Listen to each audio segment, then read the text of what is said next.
Hi guys, I hope everybody's doing well. This is Jenny and Kevin and welcome back to Eat by the Travel. We want to update you guys on our 3-week stay in Orizaba, Veracruz. Remember, we just moved to Mexico and we're looking for a potential new home, and so our first stop has been Orizaba, and now that we've been here a few weeks, we want to take the time to reflect on its livability or as a potential candidate for our new home. Within that, we're also thinking about whether this would be a good city for expats, because I know that some people watching this might be interested in moving to Mexico themselves and maybe are looking for off the beaten path cities that may not already have a lot of expats in it. Like I know Mérida is very popular for expats, la Ciudad de México, Querétaro, San Miguel de Allende, Puerto Vallarta, Guadalajara. So there are many big popular cities in Mexico that have lots of expats. Orizaba may not be one of the main ones. So we're gonna try to explore from the eyes of expats, which actually... Are we expats? Yeah, that made me think. I was like, wait, are we really expats? We didn't grow up in this country, we moved here, but we're citizens, so I don't know. I guess it depends on how you identify or define the word expat. But we're gonna give you our perspective as outsiders, because we're at least that. Here are some things we're considering when trying to establish ourselves in a city that we will someday call home. One of those things first is the size of the city. Also, climate, geography, food, health and fitness, Jenny, dance culture, Important. and most importantly, safety. Big city, small city, medium. I think we're both pretty set on at least some sort of a city-ish feel, because we're both from a big city, but I don't think I want to live in a city as big as Chicago. So how does Orizaba measure up to that? I'd consider Orizaba a small city. It's got a population of around 475,000 people, and it's located in the state of Veracruz at about 4,000 feet in altitude. It's a mountainous region that offers a very temperate climate. You want to tell us about the weather? As far as the temperature goes, it's mostly 70s throughout the year and it dips down to the 60s, 50s at night. I think the hottest days of the year come between like June, July, August, summertime, and it goes up to 95, and it also dips down to 60s, 70s during the summer. It's a really nice temperature. The difference is that 50s, 60s also translates to being 50s, 60s inside of where you live, unless you pay for like a heater, but the electricity here is kind of expensive. Yeah, so you would have to get a space heater, because most of the buildings in Orizaba don't have insulated heating like we're used to back in Chicago. Chicago, right. In Chicago, it's 2 degrees outside and you go inside and it's nice and warm. Nice and but warm. here, it's 60 degrees outside and 57 degrees inside. But overall, it's a very comfortable climate. I think we were more so just under-prepared and underdressed. We didn't bring enough warm clothes because we didn't expect to feel cold. We're like, we're coming from Chicago. Why would it be cold? Another thing that's really important to us is food. Orizaba has really, really great food, and I had no idea what to expect because I had never been to Veracruz before, or at least for that length of time. So we tried amazing food like pambazos, Nutella stuffed conchas, chile atole.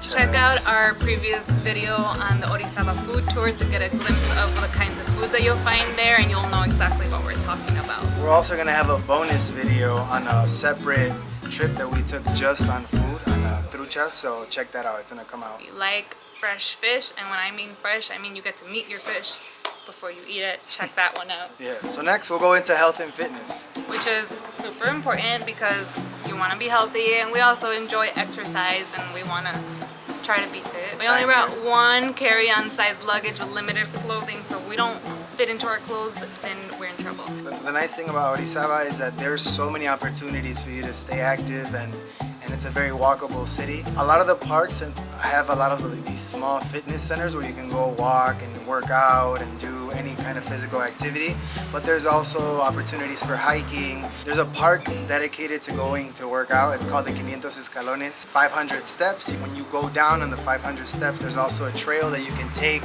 to go to other springs around the area, which is really nice. Super fun, right? So you could either just do the stairs, but the trail is awesome. Because everything's so walkable and everything's easy to get around, it doesn't seem like you really need a car much. Sticking to the health and fitness topic, we were frequent customers at the Farmacia Guadalajara, one of the chain pharmacies there. It's, I think, where we've made most of our purchases and spent most of our money so far. But they're very accessible, very different system. In Mexico, it's fairly easy to get certain medications without a prescription. Like there's a topical ointment that I really needed for my skin that I absolutely needed a prescription for in the US, and all I had to do was walk up to the counter and ask for it, and if they didn't have it, they ordered it for me for the next day.